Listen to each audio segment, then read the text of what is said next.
اعوذ باللہ من الشیطان الرجیم بسم اللہ الرحمن الرحیم وما كان لكم أن تؤذوا رسول الله ولا أن تنكحوا أزواجه من بعده أبدا إن ذلكم كان عند الله عظيما إن تبدوا شيئا لا تخفوه فإن الله كان بكل شيء عليما لا جناح عليهن في آبائهن ولا أبنائهن ولا إخوانهن ولا أبناء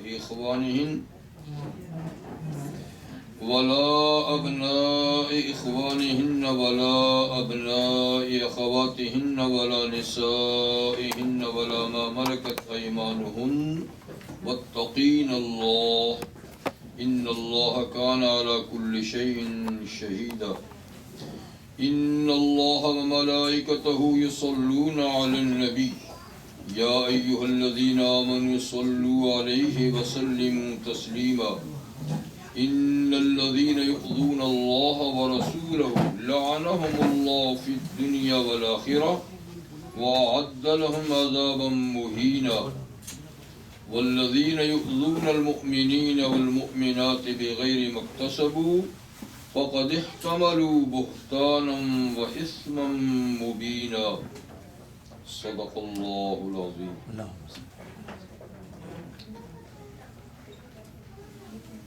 سورۃ الاحزاب کی آیہ نمبر 53 سے آیہ نمبر 58 تک آیات آپ کے سامنے تلاوت کی گئی.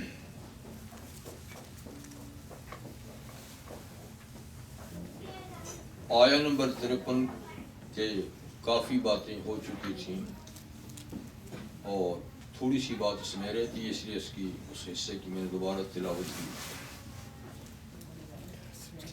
ان آیات مبارکہ میں نبی کریم صلی اللہ علیہ وسلم اور آپ کی ازواج مطہرات کے خصوصی احکام اللہ تعالیٰ نے ذکر فرمائے ہیں.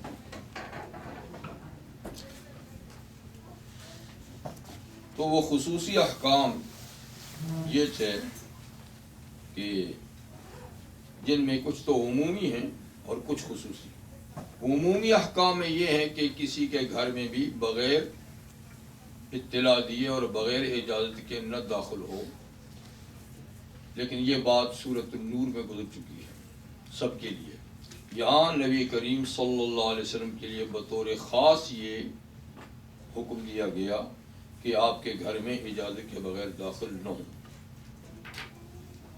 اور وہ بھی وقت سے پہلے کہ کھانا پکنے کا انتظار کر رہے ہیں. فرمایا کہ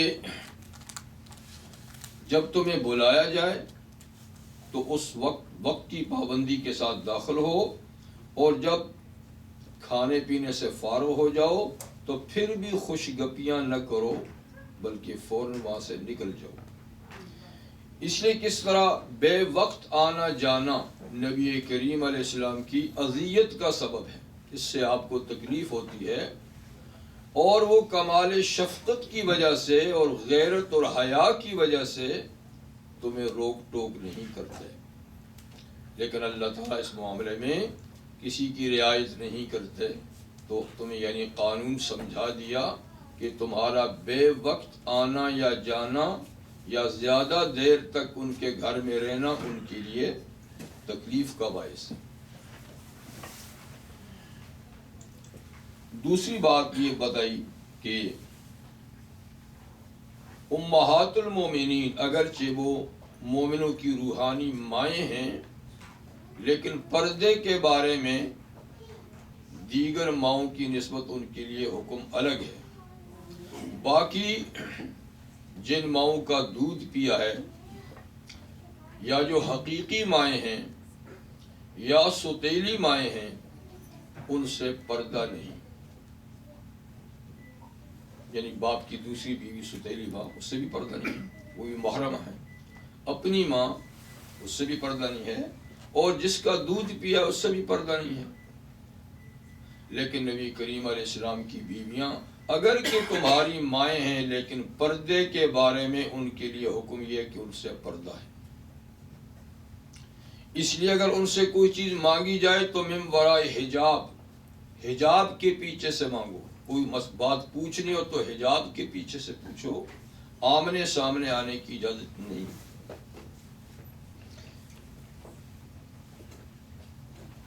اور پھر فرمایا کہ یہ بات تمہارے دلوں کے لیے بھی اور ان کے دلوں کے لیے بھی طہارت اور پرہیزگاری کی چیز ہے.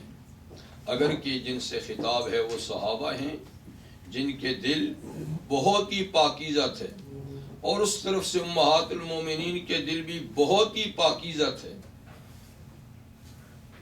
لیکن پھر بھی اللہ فرماتے ہیں کہ زیادہ پاکیزگی اسی میں ہے کہ باپردہ رہیں.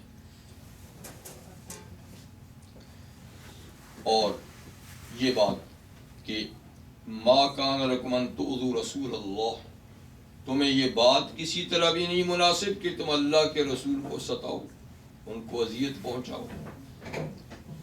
اذیت کا مسئلہ آگے بھی آ رہا ہے کہ اذیت اور تکلیف تو کسی کو بھی پہنچانی جائز نہیں، لیکن اس میں نبی کریم علیہ السلام کے معاملے میں بہت زیادہ محتاط ہونے کی ضرورت ہے.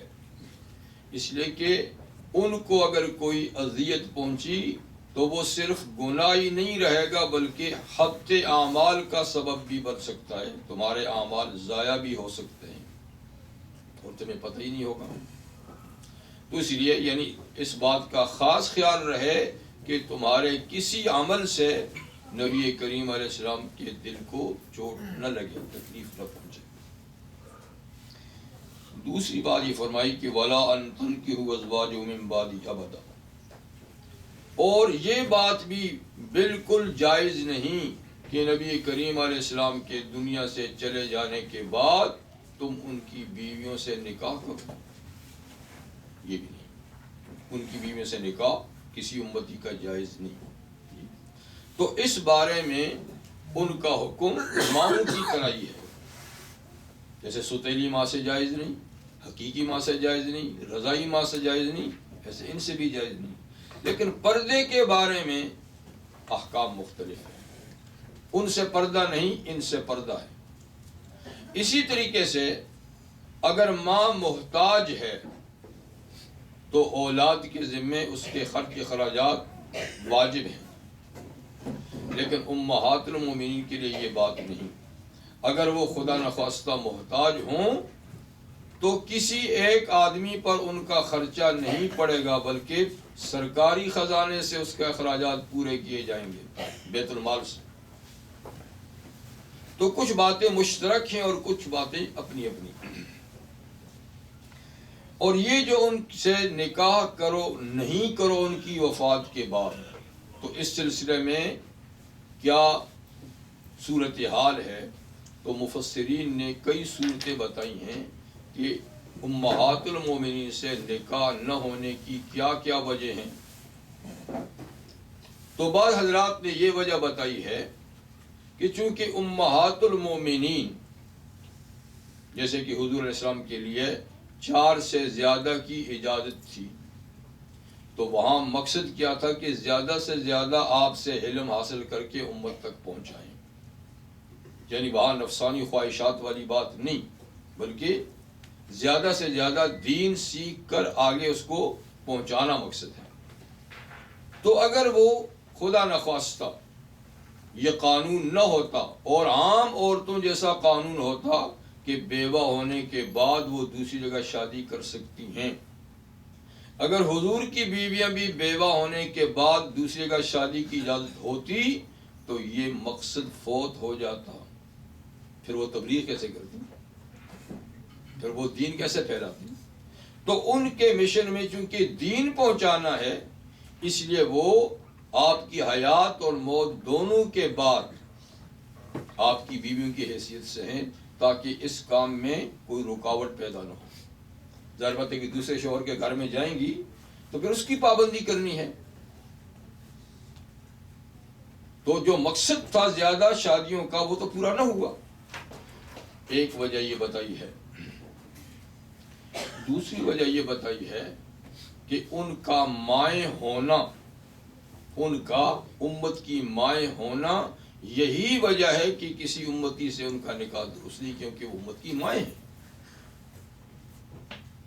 تو حرمت نکاح ماں کی وجہ سے ہوگی. ویسے تو ایسی کوئی صورت پیدا نہیں ہوئی،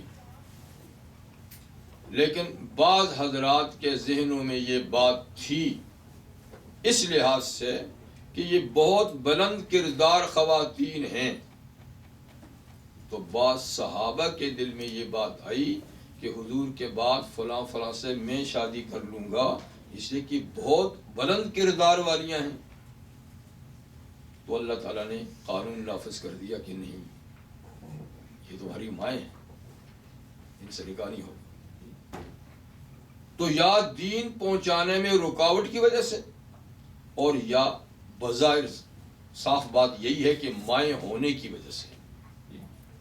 تیسری بات یہ بھی ہے جو بات نے لکھی ہے کہ یہ بھی ایذا کا باعث تھی نبی کریم علیہ السلام کے لیے.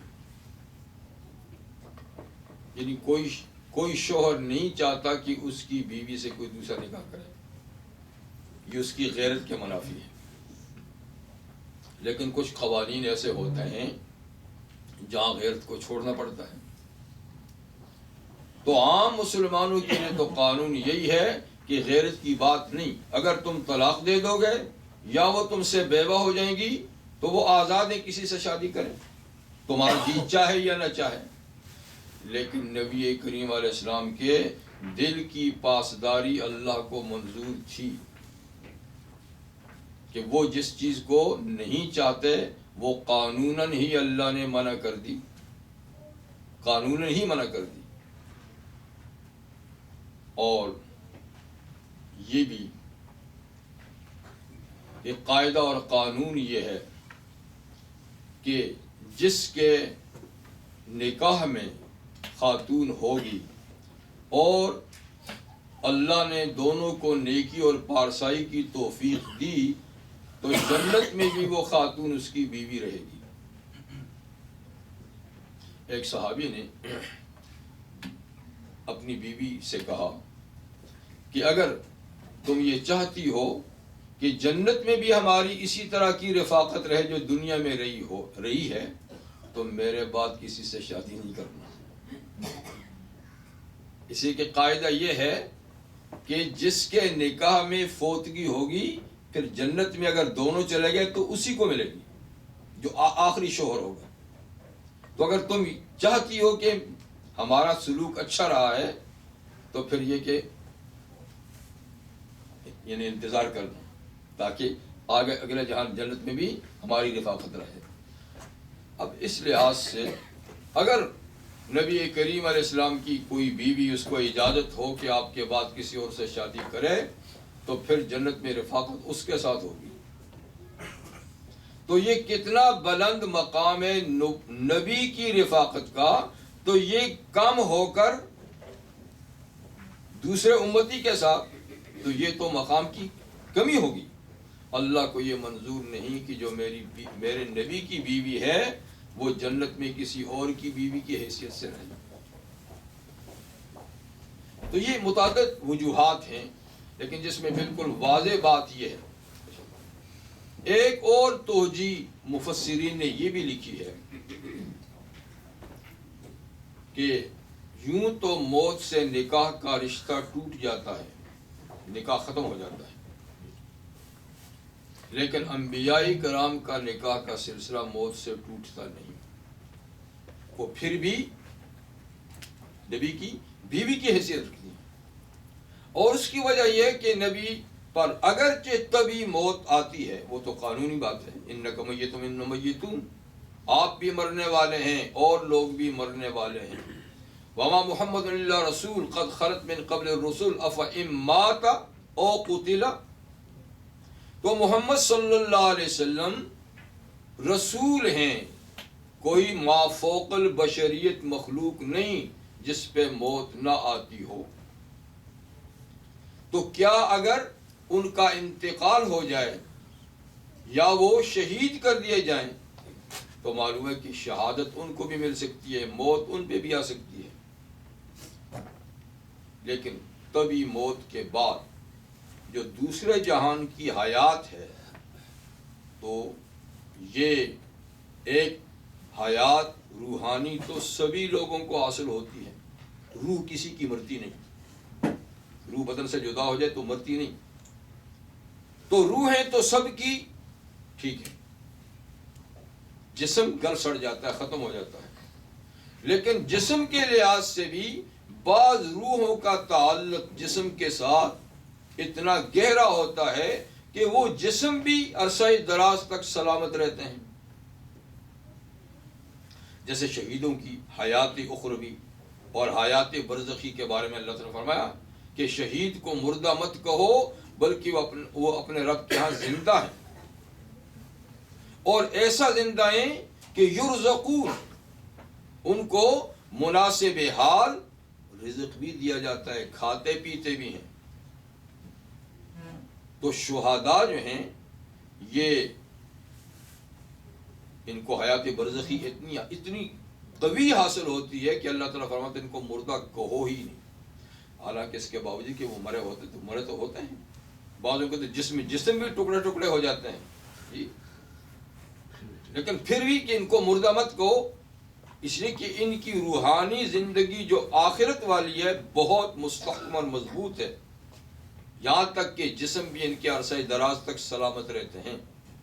اسی طریقے سے حفاظ, اسی طرح اور نیک لوگ, ان کی بھی روحانی زندگی برزخی زندگی مضبوط ہوتی ہے, اور بعضوں کے بڑے عرصے تک ان کی لاشیں محفوظ ہوتی ہیں. تو اس لحاظ سے دیکھیے تو سب سے قوی ترین برزخی زندگی جو ہے وہ نبی کو حاصل ہوتی ہے, اس لیے کہ نبوت کا مقام تو شہادت سے بھی اوپر ہے, اس سے اونچا تو کوئی مقام نہیں. تو چونکہ نبی کی زندگی برزخی سب سے زیادہ قوی ہے, اور جس کا اثر ان کے جسموں پر بھی ایسا ہوتا ہے کہ نبی کریم علیہ السلام فرمایا کہ ان اللہ حرم علی الارض اجساد الانبیاء, اللہ تعالیٰ نے زمین پر انبیاء کے جسم کا کھانا منع کر دیا ہے, حرام کر دیا ہے. جسم ان کے یعنی ان کے جسم کو زمین بالکل ٹچ نہیں کرتی, کوئی ضائع نہیں کرتی, وہ جس طرح گئے ہیں اسی طریقے سے ہوتے ہیں. تو اتنا گہرا تعلق ہوتا ہے. یعنی روح تو نیک لوگوں کی اور انبیاء تو نیکوں کے امام ہیں, روحیں تو ان کی ہوتی ہیں علیین میں, جو سب سے بلند ترین مقام ہے, لیکن جسم سے کنیکشن ہوتا ہے, کسی کا گہرا کسی کا زیادہ, کسی کا کم کسی کا زیادہ.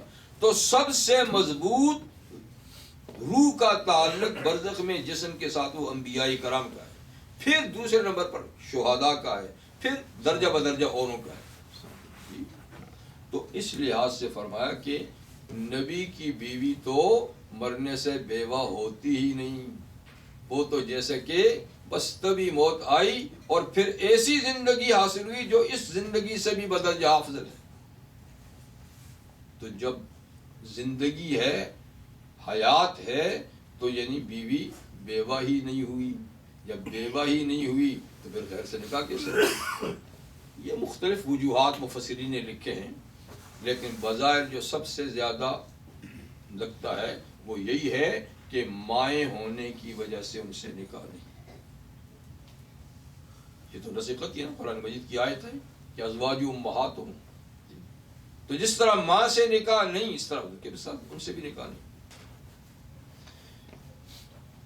ان ذالکم کان عند اللہ عظیما, بے شک تمہارا یہ عمل اگر تم نے کر لیا تو اللہ کے نزدیک بہت بڑا جرم ہوگا. نبی کو ایذا پہنچانا اور ان کی وفات کے بعد ان کی کسی بیوی سے شادی کرنا عند اللہ عظیما, اللہ کے نزدیک بہت بڑا جرم ہے. ان تبدو شیئا او تخفوہ فإن اللہ کان بکل شیء علیما, اگر تم کوئی چیز دل میں چھپائے رکھو گے یا اس کو زبان سے ظاہر کرو گے تو کوئی فرق نہیں پڑتا, اس لیے کہ اللہ تعالیٰ تو ہر چیز کو جانتے ہیں, جو دل میں ہے اس کو بھی, جو زبان پہ آ گئی اس کو بھی. جو خطرات وسوسے دل میں پیدا ہوئے اللہ ان کو بھی جانتے ہیں، تو وہ بکل شیء علیم ہے۔ اگلی آیہ کریمہ میں جیسے اوپر کی آیت میں کہا کہ ان سے کوئی چیز مانگنی ہو تو حجاب میں رہتے ہوئے مانگو، آمنے سامنے مت جاؤ۔ اب جن کے سامنے ان کا ہونا جائز ہے، یعنی جو ان کے محرم ہیں رشتے میں، تو اللہ تعالیٰ ان کا ذکر فرماتے ہیں کہ وہ محرم اپنی امہات المومنین جو ان کی ہیں ان کے سامنے جا سکتے ہیں، لیکن غیر محرم امتی نہیں جا سکتا، محرم امتی جا سکتا۔ لا جناح علیہن، کوئی حرج نہیں ہے امہات المومنین پر، فی آبائہن، ان کے باپوں کے بارے میں کہ ان کے باپ ان سے ملنے کے لیے جا سکتے ہیں، اور ولا ابنائہن، اور نہ اپنے بیٹوں کے بارے میں، کیونکہ یہ قریب تر محرم ہیں، باپ سے کوئی پردہ نہیں۔ اور اس حکم میں امہات المومنین اور ساری مومنات خواتین جو ہیں کہ ان کے باپ مل سکتے ہیں، ان کے بیٹے ان سے مل سکتے ہیں۔ ولا اخوانہن، اور ان کے بھائیوں کے ملنے میں بھی کوئی حرج نہیں، ولا ابناء اخوانہن، اور نہ بھائیوں کے بیٹے بھتیجے،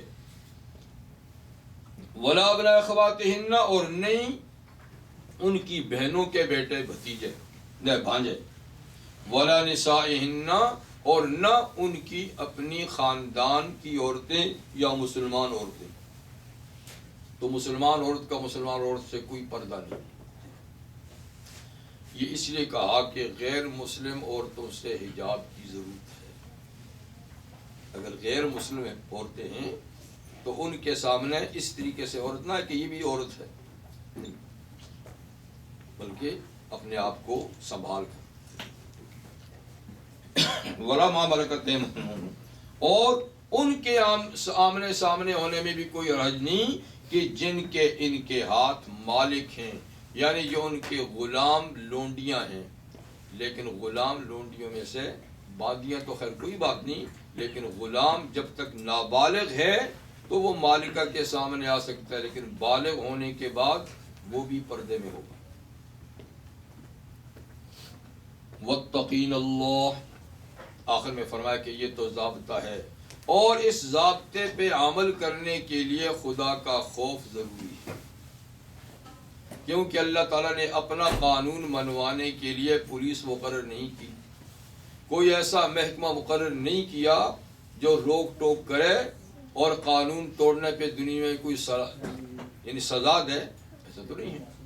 اس لیے اللہ تعالیٰ فرماتے ہیں کہ اللہ سے ڈرو، اگر اللہ سے ڈرو گے تو پھر قانون کی پابندی ہوگی، اور اللہ سے ڈرنے کا مطلب کیا ہے کہ ایک دن ہم نے اللہ کے حضور پیش ہونا ہے، اور اللہ تعالیٰ بکل شیء علیم ہیں، وہ ساری ہماری نیکی بدی کو جانتے ہیں، اور وہ محاسبہ کریں گے، اور محاسبے کے بعد برے اعمال پہ سزا دیں گے۔ اگر یہ خیال آدمی کے دل میں پختہ اور مضبوط ہو جائے تو وہی قانون کی پابندی کر سکتا ہے، ورنہ یہاں تو قانون ہے اور عمل درآمد کرانے کے لیے کوئی مشینری نہیں ہے۔ واتقین اللہ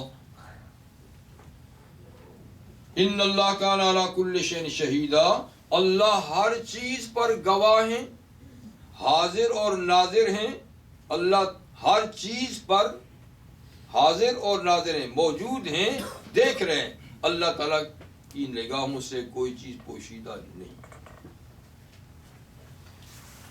ان قوانین کے بعد اللہ تعالیٰ نبی کریم صلی اللہ علیہ وسلم کے بارے میں، یعنی ان کے حقوق کے بارے میں ایک بات فرماتے ہیں کہ ان کو اپنی ایذاؤں سے بچانا یہ بھی ضروری ہے، اور صرف ایذاؤں سے بچانے تک بات نہیں، بلکہ ان کے حقوق میں سے یہ ہے کہ ان کے لیے اللہ تعالیٰ سے دعائے رحمت کرتے رہنا چاہیے، یہ ان کے حقوق میں سے۔ ان اللہ وملائکتہ یصلون علی النبی، اور یہ ایک ایسا عمل ہے اعمال میں سے کہ اللہ تعالیٰ اور فرشتے بھی اس عمل کو بجا لاتے ہیں، اور اللہ تعالیٰ نے ہمیں بھی اس عمل کے بجا لانے کا حکم دیا ہے۔ دیکھیے اعمال میں واحد عمل ہے درود شریف کا پڑھنا، کہ اللہ تعالیٰ فرماتے ہیں کہ یہ عمل میں بھی کرتا ہوں اور میرے معصوم فرشتے بھی کرتے ہیں اور تمہیں بھی حکم دیتا ہوں۔ تو یہ ایک ایسا مخصوص عمل ہے کہ اس میں اس لحاظ سے کوئی دوسرا عمل شریک نہیں۔ یعنی یوں تو آپ بڑے بڑے اعمال دیکھتے ہیں، جیسے عبادات میں سب سے اہم ترین، اعلیٰ ترین، افضل ترین نماز ہے، لیکن اللہ نے نہیں کہا کہ نماز میں بھی پڑھتا ہوں۔ فرشتے تو گو نماز پڑھتے ہیں، پر اللہ فرنا کبھی نہیں کہا، اور نہ اللہ پڑھتے ہیں۔ روزہ کتنا بڑا اہم ہے، زکوٰۃ کتنی اہم ہے، حج کتنا اہم ہے، جہاد کتنا اہم ہے، تو بڑے اہم ترین اعمال موجود ہیں، لیکن ان میں اللہ کی شراکت نہیں، بندوں ہی کو حکم ہے۔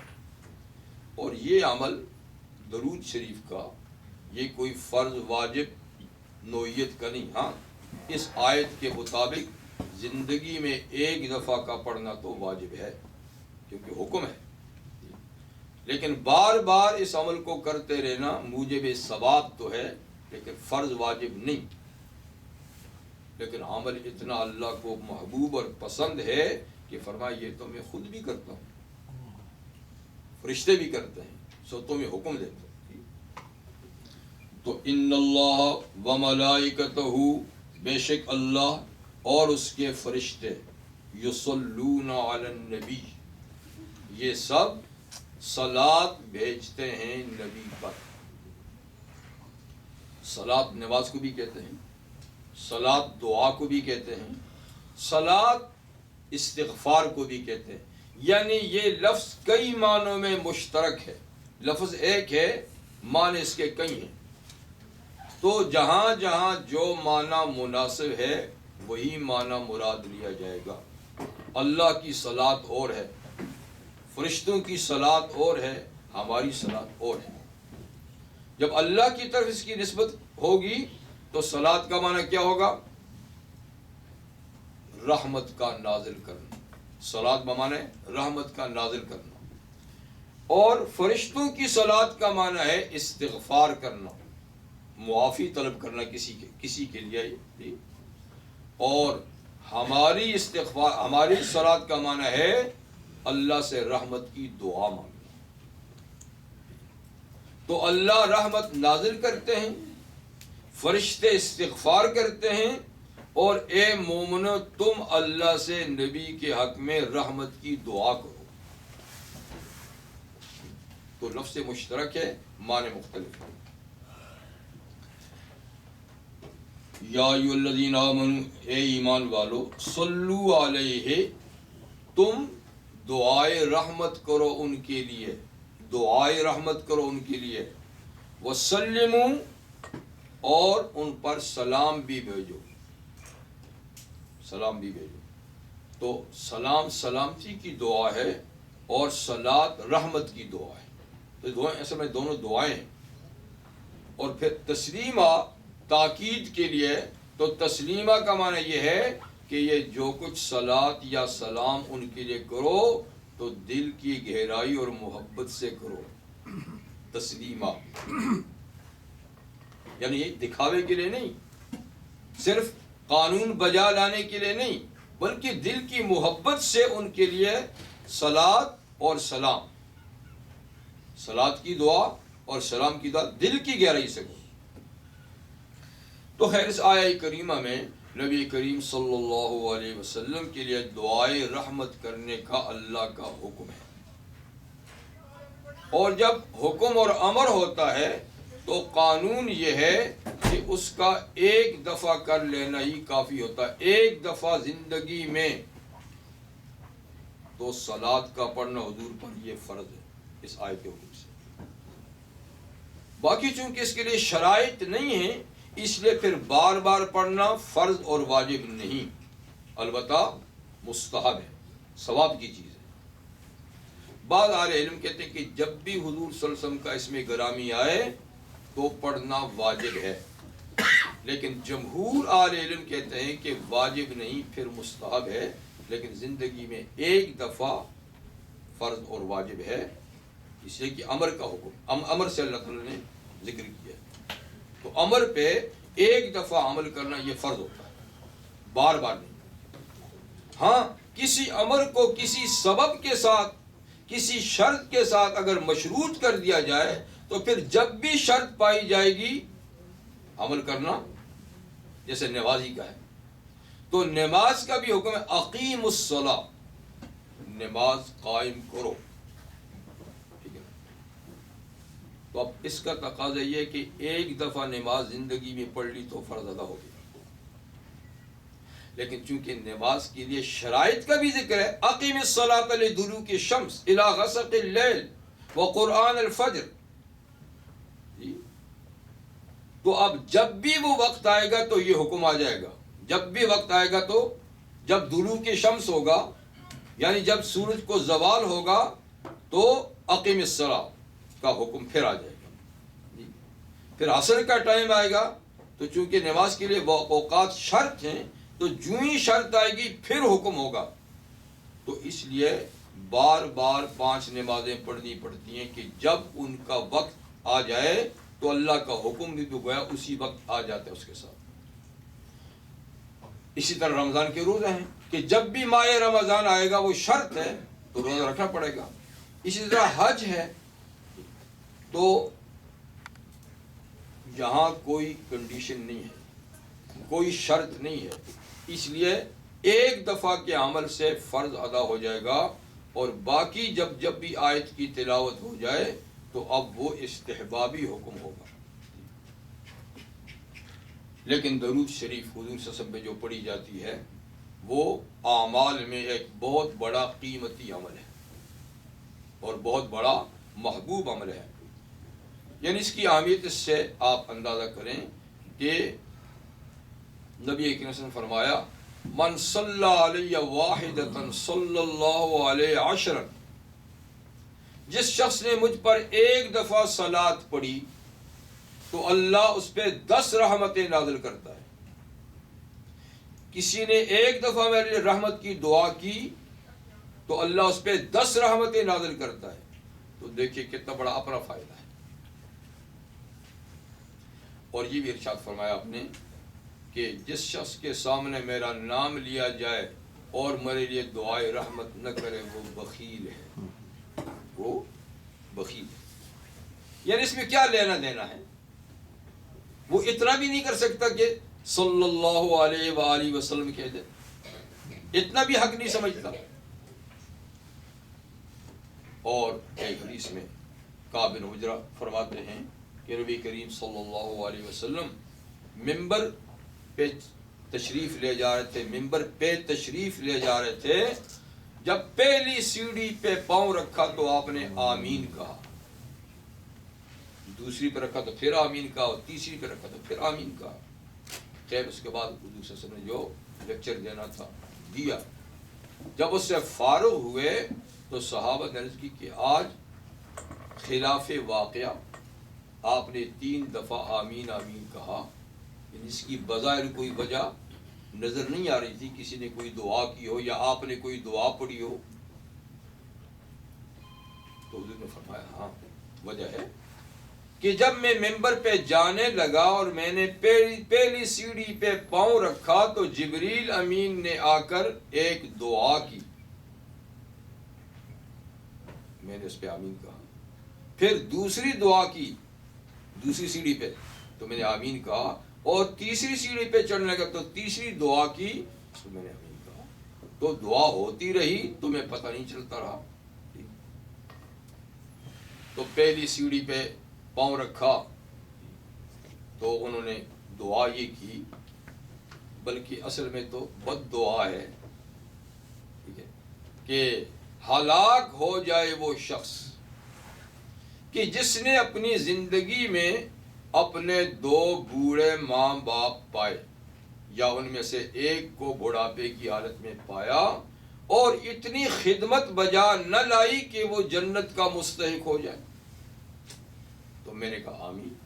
واقعی وہ بہت ہی نالائق ہے، بہت ہی بد نصیب ہے کہ جس کے 2 بوڑھے ماں باپ ہیں یا ایک ہے اور ان کی اتنی خدمت نہیں بجا لا رہا، تو واقعی وہ ہلاکت کا مستحق ہے۔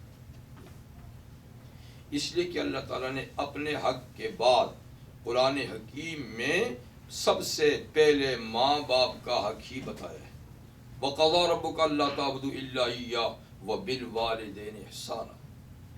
پہلا حق اللہ کا، اور انسانوں میں پہلا حق پھر اللہ کے بعد ماں باپ۔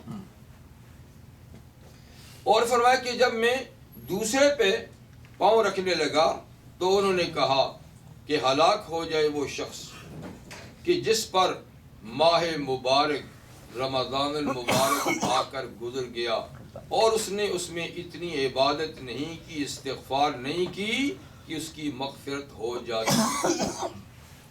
تو میں نے کہا آمین، باقی بڑا بد نصیب ہے کہ اللہ نے اتنا رحمت کا مہینہ بھیجا اور اس نے کچھ نہیں کیا۔ اور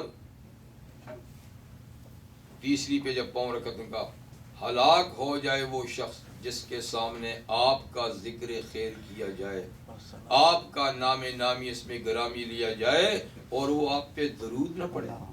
میں نے کہا کہ آمین، واقعی بد نصیب ہے کہ محسن انسانیت صلی اللہ علیہ وآلہ وسلم، یعنی انسان کے بہت محسن ہیں، سب سے اولی محسن تو اللہ تعالیٰ ہے۔ اور پھر انسانیت میں دیکھیے ماں باپ بھی بہت بڑے محسن ہیں، لیکن ان سب سے اللہ کے بعد اگر کوئی محسن ہے تو وہ نبی کریم صلی اللہ علیہ وسلم، اس لیے کہ وہ نہ آتے، انہیں نہ بھیجا جاتا، ہدایت کا سامان نہ دیا جاتا، ماں باپ سے پیدا ہو کر پرورش پا کے بڑے ہو کر یہ زندگی گزار لیتے تو رزلٹ کیا نکلتا؟ جہنم میں چلے جاتا۔ تو ان کی محنت اور کوشش محدود وقت کے لیے ہے، آگے نتیجہ خراب نکلتا، لیکن محسن انسانیت صلی اللہ علیہ وسلم نے آ کر ایک ایسا زندگی گزارنے کا رستہ بتایا کہ جس سے یہاں کی زندگی بھی خوشگوار، برزخ کی زندگی بھی اور آخرت کی زندگی سدا بہار۔ تو ایسا رستہ بتانے والا سب سے بڑا محسن ہے بنسبت اس کے جس کے آپ جنم لیا، پیدا ہوئے، بڑے ہوئے، لیکن رستہ نہیں بتایا، اور بتایا تو محدود کہ یہاں تک ہی بتا سکتے ہیں، یہاں سے یہاں، آگے کیا ہے ان کو کیا خبر۔ تو نتیجہ کیا ہوتا؟ ہمیشہ کے خسران، ہمیشہ کے نقصان۔ تو ایسے محسن صلی اللہ علیہ وسلم کا اس میں گرامی آئے اور آدمی درود شریف نہ پڑھے۔ اب درود شریف جو ہے وہ دراصل دعائے رحمت ہے۔ دعا آدمی اپنی اپنی زبانوں میں کبھی لمبی کبھی مختصر کرتا ہے، تو درود شریف کے لیے بھی کوئی ایسی پابندی نہیں ہے، آپ اپنی زبان میں یا عربی زبان میں مختصر بھی کر سکتے ہیں، لمبی بھی کر سکتے ہیں، کم سے کم صلی اللہ علیہ وآلہ وسلم۔ لیکن درودوں میں ایک درود ابراہیمی کہلاتی ہے جو نماز کا حصہ ہے، وہ اس کو سب سے افضل قرار دیا گیا ہے، اس لیے کہ وہ خود حضور صلی اللہ علیہ وسلم نے تعلیم فرمائی ہے کہ آپ نے فرمایا جب تشہد پڑھ لو اس کے بعد پڑھا کرو اللہم صلی علی محمد وعلی آل محمد کما صلیت علی ابراہیم وعلی آل ابراہیم انک حمید مجید اللہم بارک علی محمد وعلی آل محمد کما بارکت علی ابراہیم وعلی آل ابراہیم انک حمید مجید۔ اس کے الفاظ میں بھی کچھ احادیث میں آگے پیچھے ہیں، لیکن بہرحال جو بھی ہو، اس کے علاوہ مختصر بھی درود ہیں اور بھی ہیں، لمبے بھی ہیں، بڑی بڑی اس پہ کتابیں لکھی گئی ہیں۔ خود نبی کریم علیہ السلام سے درود شریف کے الفاظ اور صیغے تقریباً 40 منقول ہیں جو آپ نے خود تعلیم فرمائے۔ یہ زیادہ جامع ہے لیکن باقی بھی آپ کے، تو وہ علامہ اشرف علی تھانوی رحمۃ اللہ علیہ نے ایک بکس میں اس کو جمع کیا زاد السعید کہ اس کے نام سے 40 الفاظ ایسے جو حضور صلی اللہ علیہ وسلم سے منقول ہے مختلف حدیث کی کتابوں سے. لیکن بات اصل میں دعا کی ہے تو آپ اس میں اضافہ کر سکتے ہیں. یہاں صلاۃ کے ساتھ یہ ہے کہ سلام کا بھی ذکر ہے. سلام کا بھی ذکر ہے. تو سلام کیا ہے؟ اصل میں صلاۃ اور سلام یہ دونوں الفاظ نماز میں موجود ہیں.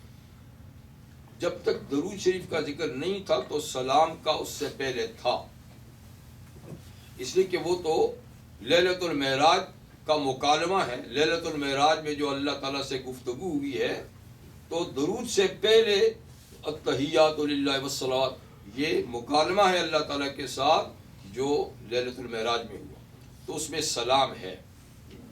التحیات للہ والصلوات والطیبات السلام علیک ایھا النبی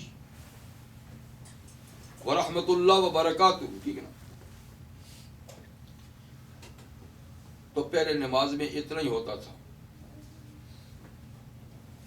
جب اللہ تعالیٰ نے یہاں درود کا بھی ذکر کیا صلو علیہ وسلموا، تو صحابہ نے پوچھا حضور سلام پڑھنا تو آپ پر ہمیں آتا ہے جو تشہد کا حصہ ہے، لیکن صلاۃ کیسے پڑھیں؟ صلاۃ کیسے پڑھیں؟ سلام پڑھنا تو ہمیں آتا ہے کیونکہ آپ نے تشہد کے ساتھ سکھایا، پر سلام یعنی صلاۃ کیسے پڑھیں؟ تو آپ نے فرمایا پڑھا کرو اللہم صلی علی محمد وعلی آل محمد کما صلیت علی ابراہیم وعلی آل ابراہیم انک حمید مجید اور اللہم بارک. تو آپ نے یہ فرمایا. اس لیے صلاۃ اور سلام کے یہ الفاظ ہی سب سے زیادہ افضل ہے کیونکہ نماز کا حصہ ہے. نماز کا حصہ ویسے آپ دوسرے لفظوں میں بھی کر سکتے ہیں. پھر یہ کہ صلاۃ اور سلام کے بارے میں کہ جب نبی کریم علیہ الصلوۃ والسلام حیات تھے تو خطاب کے لفظوں سے آپ کو صلاۃ یا سلام پیش کیا جاتا تھا. صلی اللہ علیہ وسلم علیہ. لیکن وفات کے بعد قانون یہ ہے کہ اب چونکہ آپ امتی کے سامنے نہیں ہیں تو جب دور سے سلام یا صلاۃ بھیجا جائے تو اس میں خطاب کا لفظ نہیں ہو بلکہ غائب کا صیغہ ہو. صلی اللہ علیہ وسلم. البتہ تشہد میں وہی خطاب کا لفظ ہی وہ اس لحاظ سے کہ اوپر سے لیلۃ المعراج میں مکالمہ اسی طریقے سے آتا تو اس کو رکھا گیا ہے. لیکن جب نبی کریم علیہ السلام کے روضہ اطہر پہ کوئی پہنچ جائے تو وہاں بھی صلاۃ اور سلام خطاب سے پڑھے. اسی کے حضور نے فرمایا کہ جس نے مجھ پر صلاۃ میری قبر کے پاس پڑھا سمیتو وہ میں سنتا ہوں. اس کی آپ کی حیات برزخی سب سے زیادہ قوی ہے. اور دوسرا یہ اللہ تعالیٰ کی طرف سے ایک معجزہ ہے. معجزانہ طور پہ اللہ تعالیٰ کا کام ہے کہ بغیر ڈائریکٹ ہی اللہ تعالیٰ سناتے ہیں اور سنتا بھی ہوں جواب بھی دیتا ہوں سلام اور صلاۃ پڑھنے والے کو. لیکن جس نے من صلی علیہ نائین دور دراز سے کسی نے صلاۃ یا سلام پڑھا تو وہ مجھ تک پہنچایا جاتا ہے. فرشتے لا کر پہنچاتے ہیں. کچھ فرشتوں کی یہ ڈیوٹی ہے کہ وہ دنیا بھر میں گھومے پھرے جہاں نبی کریم علیہ السلام پر صلاۃ یا سلام پڑھا گیا وہ حضور تک وہاں پہنچائے. تو وہ پہنچایا جاتا ہے اور روزے پہ آ کے پڑھا جائے تو خود سنتا اور جواب دیتا ہوں. ٹھیک ہے نا؟ تو اس لیے یہ ہیں کلمات. پھر درود شریف ایک تو نماز میں ہے اور یہ نماز کی سنتوں میں سے ہے. امام مالک امام ابو حنیفہ رحمہ اللہ فرماتے ہیں کہ نماز کی سنتوں میں سے اگر نماز میں درود شریف رہ جائے تو سجدہ سہو کی ضرورت نہیں، نماز کمپلیٹ ہے. لیکن امام احمد اور امام شافعی رحمہ اللہ کہتے ہیں یہ نماز کے اندر واجب ہے.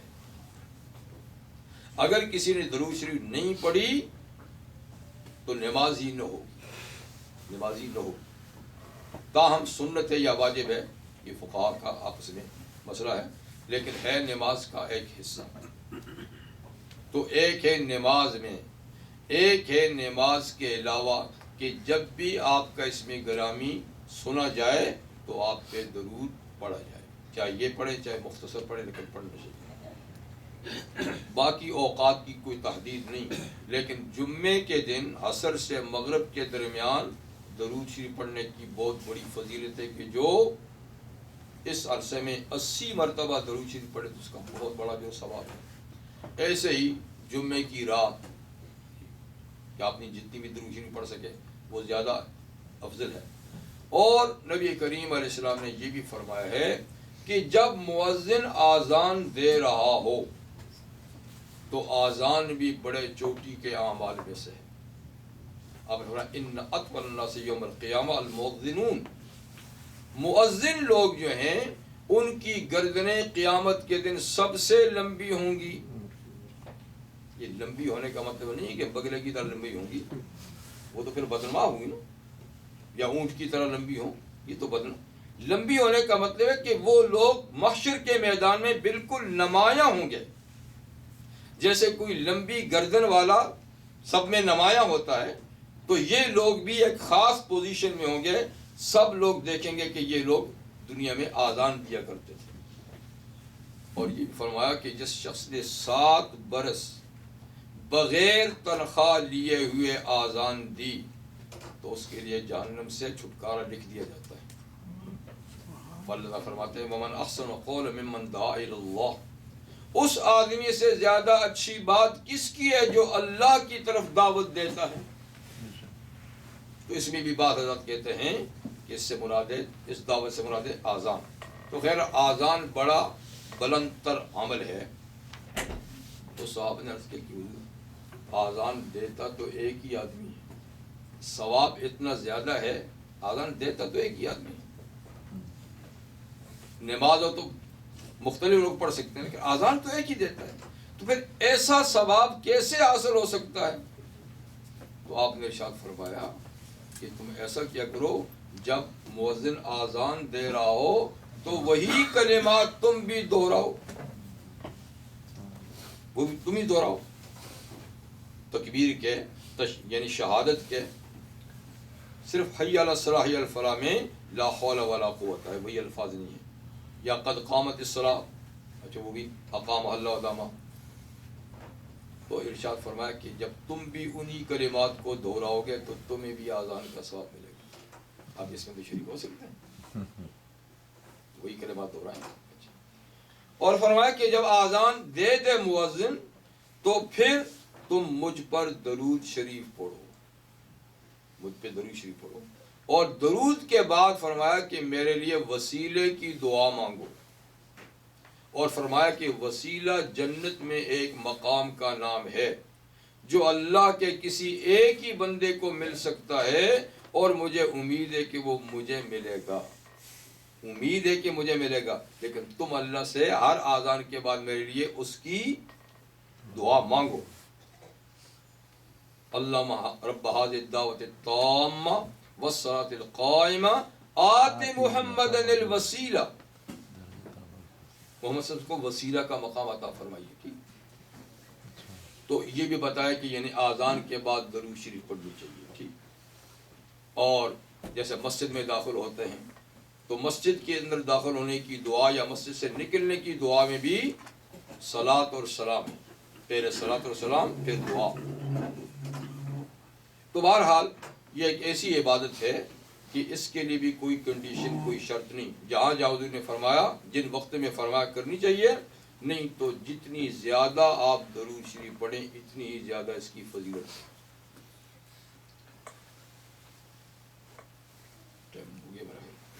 آگے چلیں گے تو پھر لمبا ہو جائے گا، اسی پہ بس کر لیتے ہیں۔